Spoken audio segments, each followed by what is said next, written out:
Damos la bienvenida a Santiago Sandoval, el secretario de Ambiente, y lo hemos invitado para conversar en Utopía Ecuador sobre el Plan de Acción de Cambio Climático de Quito, PACQ 2025. Santiago, muchas gracias por estar en Utopía Ecuador. Y claro, se plantea un plan bastante ambicioso. Y quisiera, a partir de una inquietud inicial, ¿cuáles son los principales desafíos que ha enfrentado el municipio para desarrollar este Plan de Acción de Cambio Climático 2025? Buenas tardes, Javier. Muchísimas gracias por esta conversación. Creo que es fundamental y creo que el Distrito Metropolitano de Quito pasa por momentos decisivos, digamos, ante eventos climáticos que han venido generándose en los últimos años. Sequías prolongadas, lluvias potentes, deslizamientos en diferentes zonas de la ciudad. Prácticamente hace pocos meses ustedes fueron... eh, presenciaron una de las emergencias climáticas más potentes que ha tenido el Distrito Metropolitano de Quito históricamente, que se queden 400.000 personas sin abastecimiento de agua potable por un deslizamiento en la captación de agua en la Mica, en el sector de la Antisana. Una ruptura de 360 metros de tubería que prácticamente el acero quedó hecho un sorbete de la implosión que se realizó por el deslizamiento. Entonces, los incendios dantescos que tuvimos el anterior año, justamente por estas Ujú. altas temperaturas que se manejaron y prolongadas temperaturas que se manejaron. Entonces, esto nos ha obligado a nosotros a tomar, por un lado, dos líneas, una línea de acción de planificación climática a larga data, continuar con un proceso, con un plan que venía trabajándose desde el 2020, pero con una gran diferencia. La evaluación de qué pasó con ese 2020, con ese plan, repotenciar el plan y prácticamente también aterrizar el plan hacia acciones concretas. Paralelamente, hemos tenido el plan de acción climática, pero planes de acción ya puntuales, digamos, en nuestra administración, como por ejemplo el poder hacer la reingeniería del relleno sanitario, que nos permitió pasar de 4 megas a 9 megas, la repotenciación de los trolebuses con 60 buses eléctricos, la puesta en marcha del el metro de Quito y con ya aproximadamente 100 millones de viajes que nos ha permitido, digamos, reducir todo emisiones de gases de efecto invernadero, la ampliación de fincas sostenibles en los sectores, específicamente en la Reserva de Biosfera del Chocó Andino, que antes la manejábamos 40, ahora tenemos un aproximado de 300. Esto nos permite seguir anclando a estas líneas de planificación que en el PAC 2025 lo hemos detallado como líneas estratégicas. Son, como te decía, metas súper ambiciosas y puedo Ujú. nombrarte ejemplos. Antes de ir a las metas, Santiago, sí quisiera un poco a partir de lo que se da en esta primera respuesta, dado el aumento de eventos climáticos, y hablábamos de lo que pasó en el 2024 y lo que ha pasado este 2025. ¿Cómo se puede garantizar que un plan pueda ofrecer una respuesta eficaz y anticipada a futuros riesgos climáticos? ¿Es posible eso, Santiago? Yo creo que definitivamente eso es el deber ser digamos, de unos planes concretos. Por eso nosotros hemos alineado a los instrumentos de planificación de la ciudad y a los instrumentos de acción de la ciudad. ¿A través de qué? De intersectorialidad, por una parte, de presupuestos, de poner presupuestos a la mitigación y a la adaptación al cambio climático, no solamente en el sector ambiental, no solamente en las empresas ni en la Secretaría de Ambiente, sino en los otros sectores y en las otras empresas públicas municipales donde puedan planificar sus presupuestos para hacer estas acciones. El plan ha sido construido de manera integral con más de 50 instituciones municipales y el aporte, además, como te decía, sí es viable hacerlo porque se alinean a los instrumentos de ciudad, de planificación de la ciudad. Esto quiere decir el PMDOT, el Acuerdo 2034, el Plan de Gobierno, y a los nacionales, a los NDCs, al Acuerdo de París en el caso de los internacionales y a la línea a los frameworks que tiene las ciudades C40 que están enmarcadas en estas acciones climáticas a nivel mundial. De hecho, te doy un dato importante que nosotros al actualizar y aterrizar el plan, somos líderes a nivel regional, como Quito. Y han venido 13 ciudades, están 13 ciudades al momento aquí en la ciudad, haciendo el análisis de nuestro plan para poder también implementar en sus ciudades en la forma de actualizar y cómo nosotros hemos aterrizado en acciones puntuales con presupuesto, con, digamos, zonificación y con intersectorialidad. Santiago, cuando revisar el plan, vemos que se enfoca en 7 sectores, contempla 21 líneas de acción y 79 acciones de trabajo. Y en la línea del presupuesto, ¿se puede cuantificar esto? ¿Cuánto cuesta, Santiago? Sí, totalmente. Nosotros tenemos, digamos, recordemos que es un plan al 2034, 2050. Tenemos metas a corto, mediano y largo plazo. Siempre las acciones climáticas tienen que ser, y por eso la importancia de que siempre sean políticas metropolitanas. Siempre, por ejemplo, el plan 2020, más allá de una administración de un alcalde, seguimos manteniendo, implementamos gestión, o sea, pusimos plata como administración, digamos, coherente y, digamos, acorde a la dinámica del territorio, y vendrá una nueva administración con un nuevo plan actualizado que pueda poner esos presupuestos. ¿Sí? Entonces, por ejemplo, en el tema de reforestación, estamos hablando de que nosotros podemos llegar a hacer unas 100.000, sembrar 100.000 plantas por año. Eso nos implica un presupuesto, digamos, ya calculado o que se puede poner en los POAs anuales de cada una de las instituciones. En el caso de la estrategia de descontaminación de ríos, por ejemplo, sabemos que cuesta 900 millones de dólares durante los siguientes 15 años. Entonces, de esos 900 millones de dólares los vamos, digamos, dividiendo y subdividiendo en las plantas de tratamiento de aguas residuales pequeñas que tienen un costo, depende del sector donde se van implementando en la ruralidad, y las grandes, las cuatro grandes que están bordeando entre los 70 millones más o menos hasta la más grande que costará 200 y pico millones. Entonces, esos presupuestos obviamente se los va canalizando, una por planificación institucional de cada una de las de instituciones municipales, y dos también por el tipo de acceso a recursos, tanto de cooperación internacional o de préstamos con los multilaterales o los bilaterales.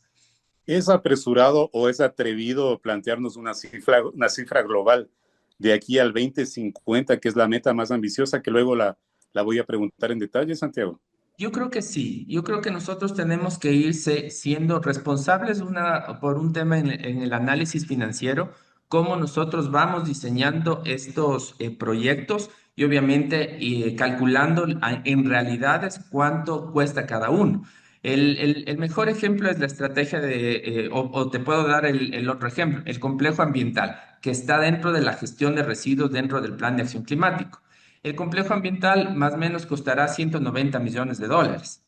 Sí, pero porque ya ha pasado una prefactibilidad, un análisis del diseño, y ahorita estamos haciendo una estructuración de la alianza público-privada. Ese precio recién lo pudimos conocer porque ya arrancamos de esos diseños. Pero nosotros sabíamos, no teníamos un estimado de cuánto costará, más o menos sabíamos que va a estar entre los 200 millones y los 150 millones, pero ya con las prefactibilidades podemos tener montos precisos.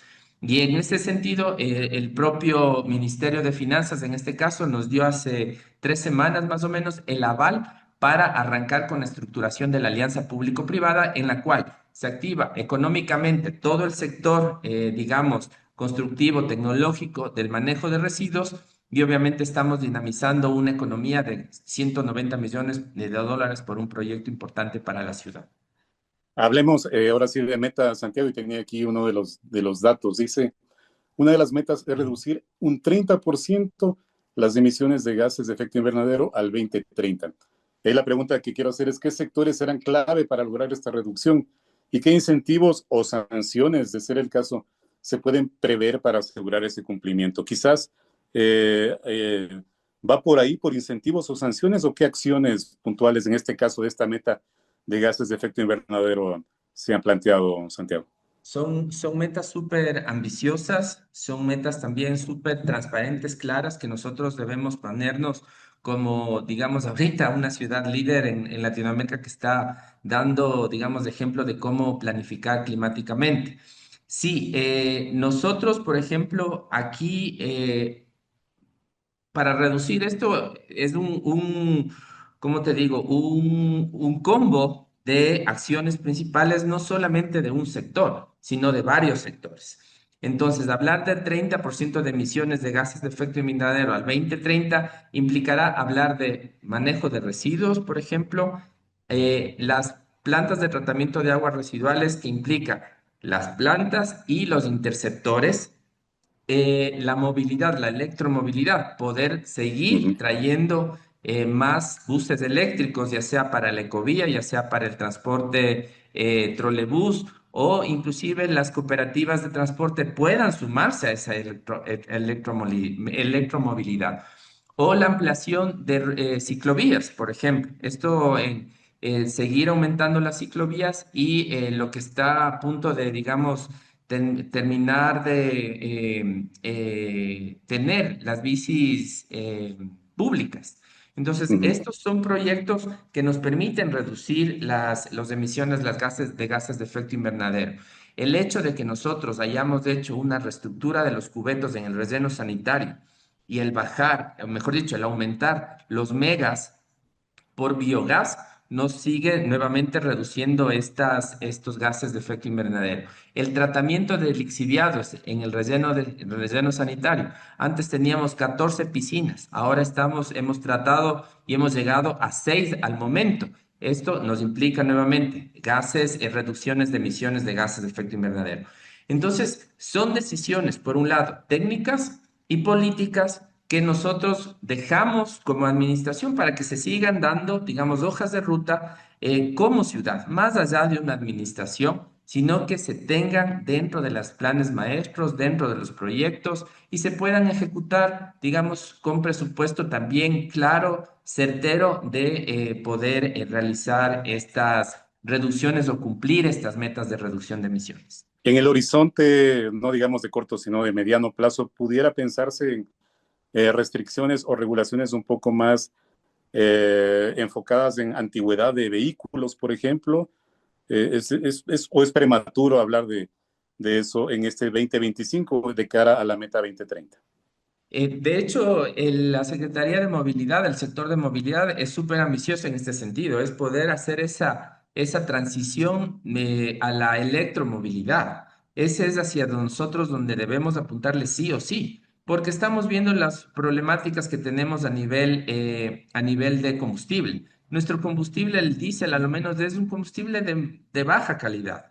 Y eso nos ocasiona prácticamente esto. Entonces, los incentivos para la importación de buses, por ejemplo, que vienen desde políticas nacionales, son políticas de la Agencia Nacional de Tránsito, por ejemplo. Con eso nosotros, obviamente, impulsar desde los gobiernos locales, porque no estoy hablando solamente de Quito, sino desde los gobiernos locales para que se puedan hacer estos incentivos de importaciones y obviamente mejorar la electromovilidad en todo el país. Sigamos hablando de metas, Santiago. El plan también propone restaurar el 80% del sistema de espacios verdes urbanos al 2034. ¿Cómo se logrará este objetivo en una ciudad en constante crecimiento urbano y presión inmobiliaria? Esta es una interesante pregunta. Yo creo que nosotros tenemos que ir haciendo una adaptación y por eso uno de los puntos en el plan de acción climática es la edificación sostenible. Sí, entonces esto implica que, ok, la delimitación en nuestro territorio, no llegar a las zonas de afectación hídrica, por ejemplo, o a las zonas o a nuestros bosques protectores de laderas. Hay límites en los cuales nosotros ya tenemos cercado. El catastro es fundamental. Entonces, en el sector sur, te voy dando como ejemplos, en el sector del ecuatoriano, la Comuna Espejo hicimos un catastro de aproximadamente 800 hectáreas de recurso hídrico. ¿Qué significa? Que la mancha urbana se detenga porque este territorio ya es de conservación hídrica, de donde sale el agua para el sur de Quito. Son agua para 300.000 habitantes, por ejemplo. Entonces, al nosotros ir catastrando, ya vamos delimitando estas zonas que pasan a ser zonas de restauración. ¿Por qué? porque hacemos una mejora del páramo, porque hacemos una nueva siembra de especies nativas. Y en ese sentido, digamos, vamos llegando a estas metas que nosotros nos demos, no te digo nosotros como municipio, sino en el conjunto que elaboró el Plan de Acción Climática, que es desde la participación, la academia, el sector privado y el sector municipal. Ahora más que nunca pensar en una ciudad que crezca hacia arriba. Este es fundamental. De hecho, el alcalde lo ha mencionado, ¿no? Poder ir desarrollando los polos para ya no evitar que la población se siga yendo a los valles, ¿sí? Porque llegar a los valles con servicios públicos básicos es mucho más caro. Entonces tenemos que repotenciar zonas como por ejemplo la zona del Bicentenario, que al restaurar el Bicentenario pueda ser un atractivo de un nuevo polo de desarrollo como es la Carolina. ¿Sí? Entonces, en estos sectores ir ya obviamente dando los avales para que las construcciones puedan tener muchas más, digamos, elevaciones, muchos más pisos en la construcción. Y ya quizás en la recta final de esta conversación, Santiago, muchas gracias por el espacio. Esto de la meta de alcanzar la neutralidad climática al 2050 sí es bastante ambiciosa. ¿Qué papel jugarán el financiamiento climático y la participación del sector privado para alcanzar esta meta? ¿Hay avances concretos ya en este momento que podamos decir que sí, 2050 estamos en esos niveles? Esta es, digamos, esta es una de las metas que inclusive Naciones Unidas se plantea a nivel mundial, ¿no? Llegar a los 2050. Nosotros estamos caminando sobre eso. El sector privado es fundamental, es fundamental. Por eso el alcalde ha llamado al Acuerdo 2034, que se ha dominado donde muchas de las diversidades de la ciudad, ya sea las cámaras de construcción, la cámara de producción, la academia, las comunas, los pueblos ancestrales, podamos aportar de alguna manera este desarrollo de cumplimiento de metas, inversiones a nivel climático y a nivel, digamos, de planificación sectorial para poder invertir, tener nuestras planificaciones presupuestarias y también buscar cooperación internacional para implementar y seguir invirtiendo en estos edificios sostenibles. Te doy un ejemplo, el CES, por ejemplo. El CES hace un trabajo fundamental con el cual nosotros somos aliados para poder seguir motivando a los constructores a hacer edificación sostenible. Entonces, tenemos ya algunas edificaciones que están en ese sentido. Y también desde la parte urbanística, ¿no? Recordemos en la parte de San Blas, nosotros teníamos un muro ya casi seco, que era prácticamente en un punto crítico de absorción de carbono. Entonces hemos recuperado esos espacios a través del jardín botánico que nos permite, digamos, nuevamente tejer nuevos aliados e ir implementando edificaciones que nos permita llegar a estas metas del 2050. Y por eso las políticas metropolitanas son tan importantes. No dejar de hacer infraestructura, planificación, inversión por una administración, sino hablar del Distrito Metropolitano de Quito proyectado, administración, sea la que sea. Perfecto, Santiago. No quisiera terminar esta entrevista sin preguntar algo de coyuntura, sobre todo porque también es parte del tema climático de Quito. Es sobre esta sentencia a favor de los derechos del río Machangara, que fue ratificada en segunda instancia. Y ahí, según los colectivos que han estado atrás de esta situación, esperan, no sé si alguna respuesta ya del municipio o todavía hay instancias legales que se deben tener en cuenta hasta lograr ya o tener un pronunciamiento definitivo. Creo que es interesante esta pregunta porque nosotros hacemos, digamos, más allá de una sentencia, está la planificación de la ciudad hacia la descontaminación de ríos y quebradas. Por eso, como te comentaba hace un momento, las inversiones que estamos haciendo en los interceptores para la canalización de las aguas residuales, la construcción de las plantas de tratamiento de aguas residuales, las pequeñas y las grandes, una cartera de proyectos de 900 millones de dólares. Y además de la sentencia, y de ahí ya entrando en parte de la sentencia, nosotros hemos tenido acuerdos con los accionantes de la sentencia en que llegamos a 14 medidas que son prácticamente medidas cumplibles, que sí se las puede realizar.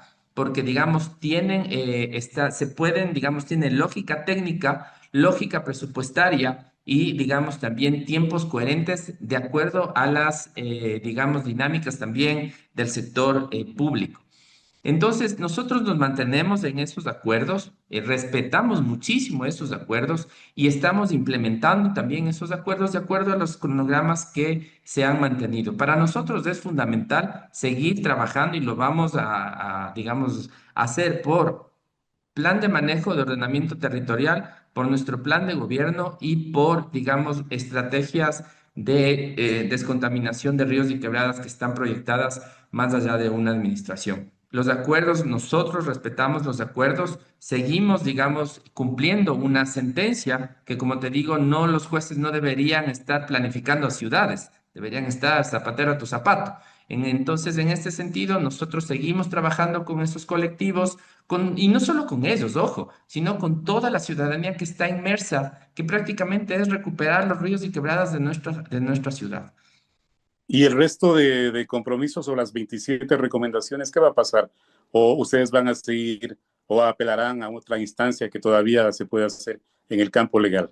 Bueno, nosotros, como te comentaba hace un momentito, muy conscientemente también y con toda la transparencia, nos reunimos durante algunos meses con los accionantes a exponer las pros contra la modulación de las medidas y llegamos a estos acuerdos. Las otras medidas son medidas bien complejas de poder, digamos, implementarlas por tiempos, por, digamos, lógicas de la propia ley, del propio código municipal, de cómo están estructuradas lo que nos dice el COTAD y el código municipal. Entonces, yo creo que es un momento también de volver a conversar y con los accionantes y ser, digamos, fortalecer los acuerdos a los que llegamos. Y prácticamente creo que todos estamos jalando hacia el mismo lado, que es lo que nos interesa a nosotros como ciudadanos, más allá de ser autoridades. Bueno, quiero agradecerle a Santiago Sandoval, secretario de Ambiente, con quien hemos conversado sobre este Plan de Acción de Cambio Climático de Quito 2025. Santiago, muchas gracias. Muchísimas gracias, muy buena tarde.